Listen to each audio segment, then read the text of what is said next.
Assalamualaikum warahmatullahi wabarakatuh.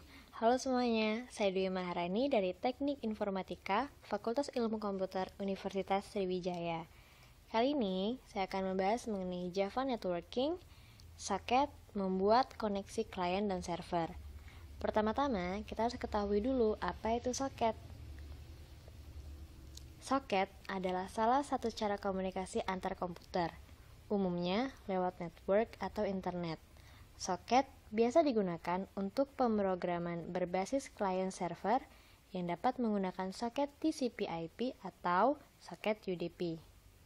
Soket juga berarti sebuah abstraksi perangkat lunak yang digunakan sebagai suatu terminal dari suatu hubungan antara dua mesin atau proses yang saling berinterkoneksi.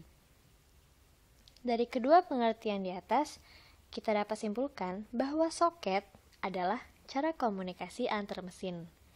Maka dari itu, di tiap mesin yang saling berinterkoneksi harus terpasang soket.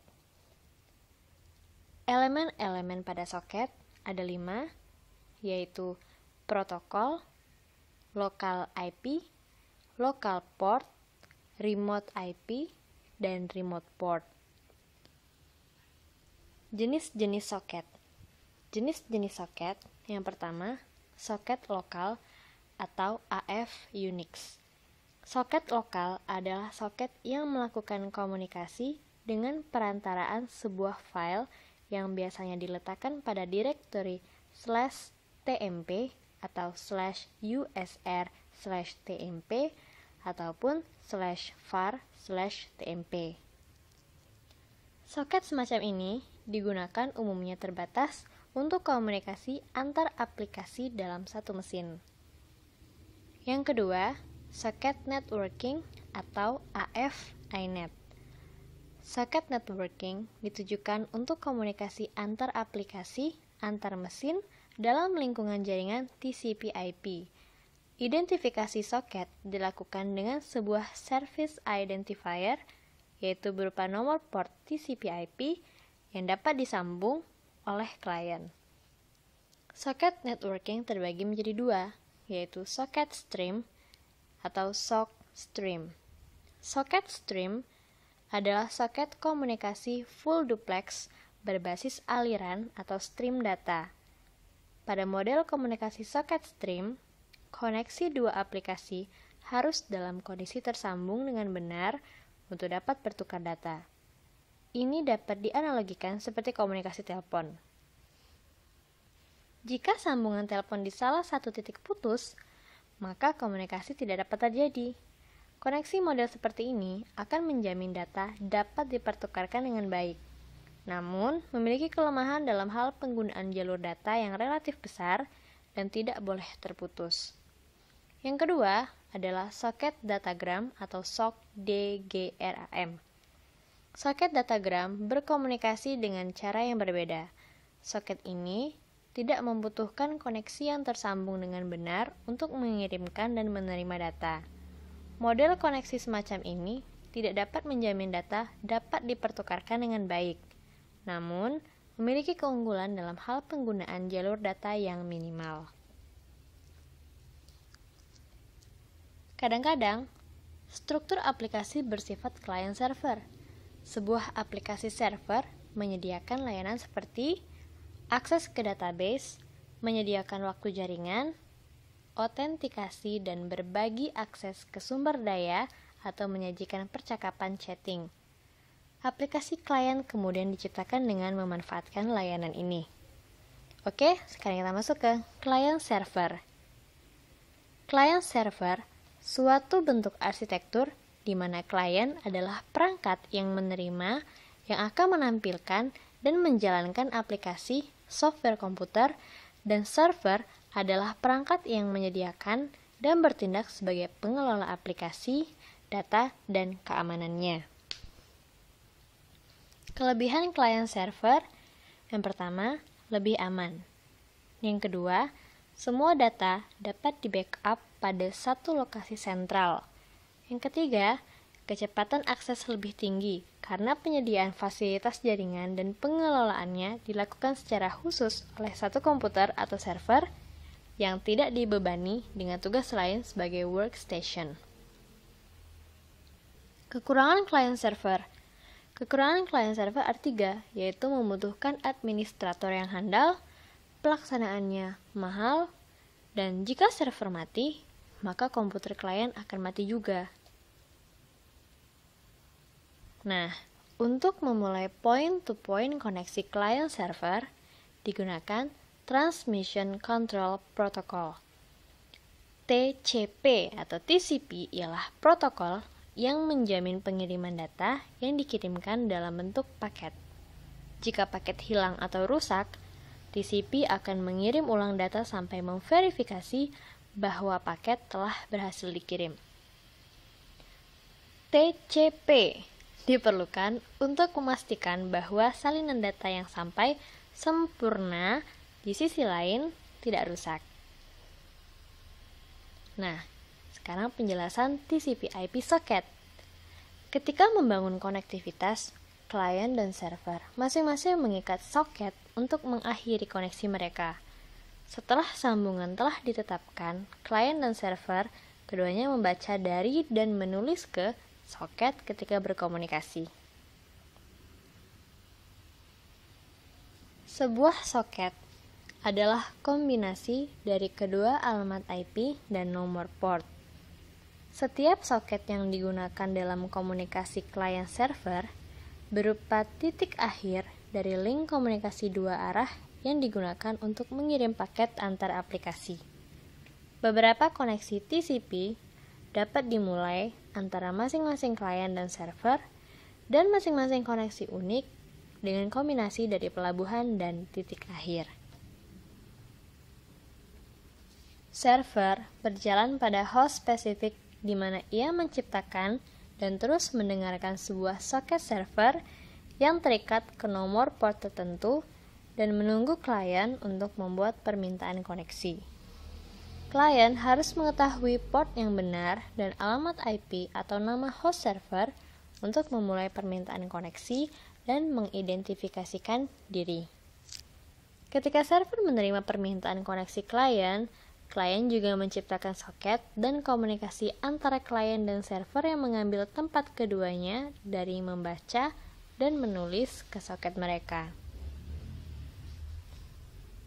Dalam aplikasi server, sekali server soket telah dipakai dengan port yang ditunjuk, soket baru dibuat untuk menerima permintaan koneksi server soket dengan memanggil menerima metode pada objek server soket. Kemudian, input stream reader, buffer reader, dan print stream merupakan objek kelas yang dipakai. Metode buffer reader, objek readline, digunakan untuk mendapatkan kembali masukan dari klien, dan metode println, print stream object, digunakan untuk mengirim output ke klien.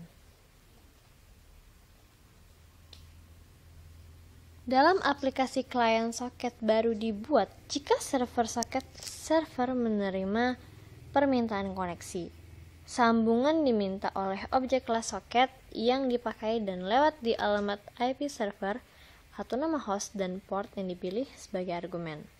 Kemudian, input stream reader, buffer reader, dan print stream merupakan objek kelas yang dipakai.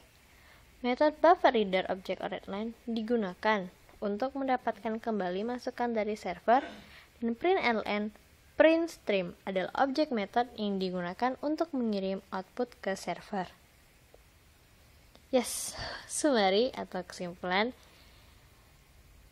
Pertama, buat soket atau objek server soket dan buka melalui port tertentu dan alamat IP atau nama host. Gunakan input stream reader, buffer reader, dan print stream object untuk streaming data ke dan dari setiap soket. Yang ketiga, baca dari dan menulis ke aliran antara soket menggunakan protokol mereka yang disepakati. Yang keempat, tutup input dan output stream. Yang kelima, tutup soket atau server soket object.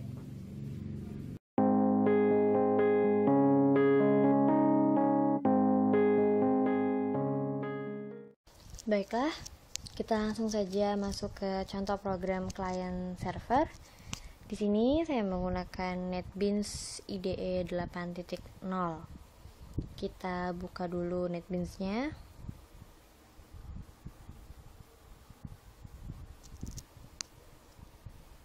Nah, di sini saya sudah membuat contoh program menggunakan soket untuk klien. Ini contohnya, ini programnya, dan soket server ini contohnya. Keduanya ini dibuat dalam main class menggunakan bahasa Java dengan NetBeans IDE 8.0. Ini soket server, ini soket client. Keduanya ini dijalankan dengan menggunakan main class saja. Jadi kalau mau buat ini bisa di new project, atau kalau memang sudah coding sebelumnya, tinggal di open project aja. Karena saya sudah mengcoding ini, jadi saya open project. Setelah itu, saya ingin menjelaskan mengenai java.io dan java.net. Jadi, kedua kelas ini menggunakan dua package yang sama, yaitu package java.io dan juga package java.net.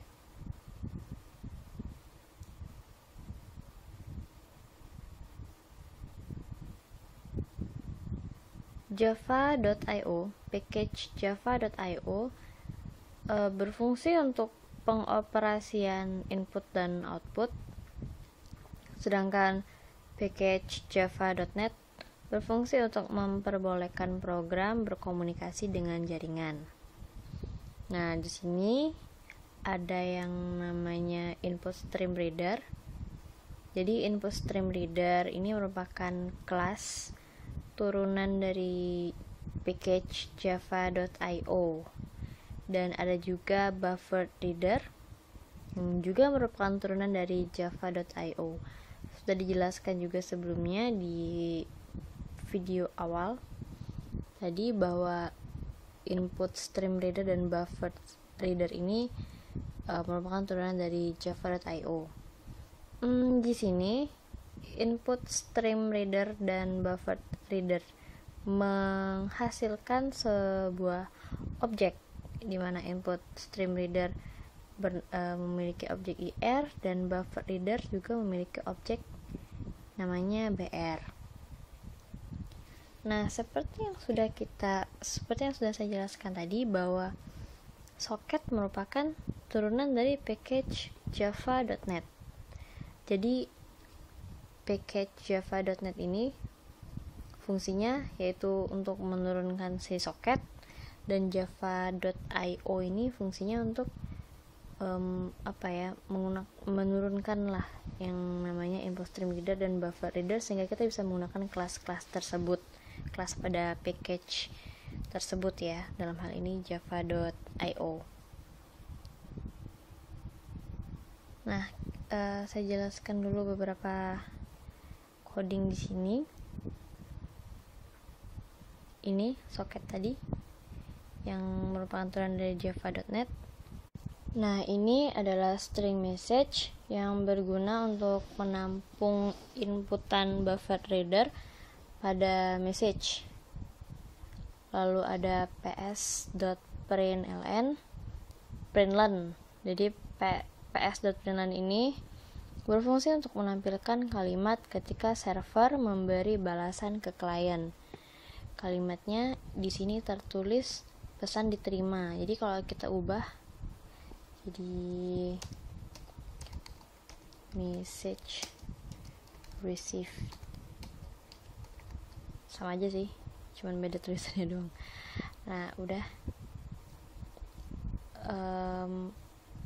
Sekarang saya jelasin dulu apa beda antara input stream reader dan buffer reader, karena toh mereka kan sama-sama dari package java.io, pasti ada perbedaan kan. Nah, perbedaannya adalah input stream reader itu menginputkan data ke objek. Objek di sini adalah IR. Sedangkan buffer reader itu menginput data namun menyimpannya sementara ke objek BR yang telah dibuat ini. Meskipun baik input maupun buffer ini sama-sama untuk menginputkan objek pada program. Baik, kita langsung coba saja programnya. Kita run dulu, coba run server baru client. Kita run dulu servernya, run file. Ya, dapat kita lihat di sini run terus running, tapi tidak ada yang ditampilkan karena kita belum menjalankan si klien. Nah, jadi kita tampilkan dulu. Jadi kita run juga kliennya. Baru keluar message received. Jadi kalau misalnya tadi kita ganti jadi pesan nyampe, kita ulang run,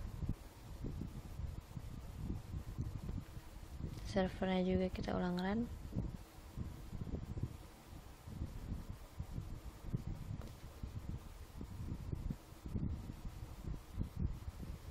Muncul dia tulisannya pesan nyampe. Udah, sekarang kita coba gantian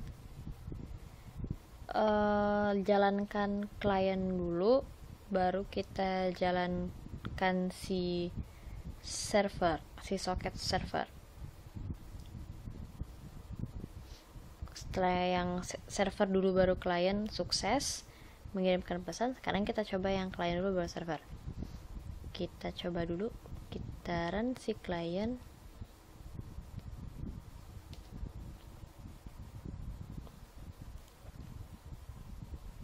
Wih, apa ini? Baru si server.